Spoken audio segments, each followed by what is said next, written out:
how many of these companies that you work with are in denial?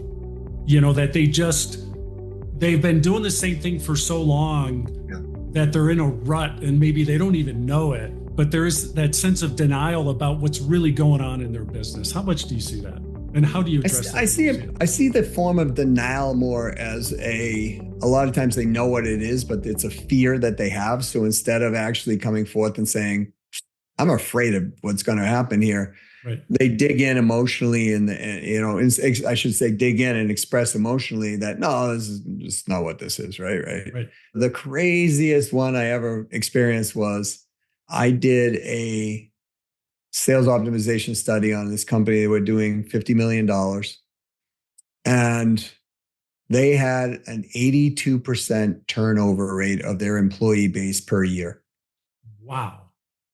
And they were on the edge of a mass exodus of their sales crew. Yeah. So that company was no longer going to be 50 million. It probably would have been 40, 30 million by the time and I calculated that 62% of the top salespeople were going to take a mass exodus. And I went to the owner and I said, this is what I see. And he said to me, you're not that good. And I said, you have an 82% turnover rate of your employee base annually.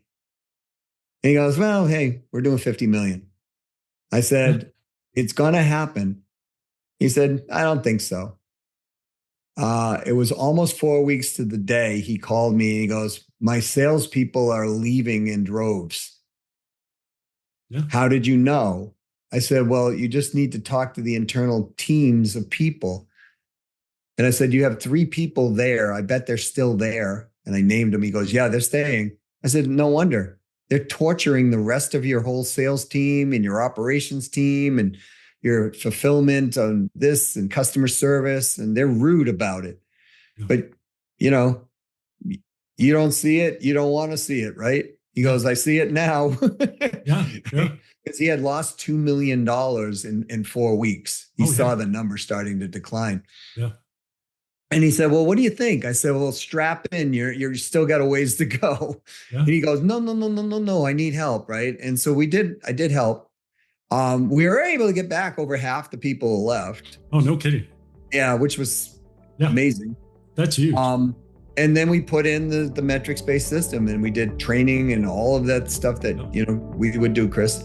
Yep. And over the next 2 years, they went from 48 million to 110 million.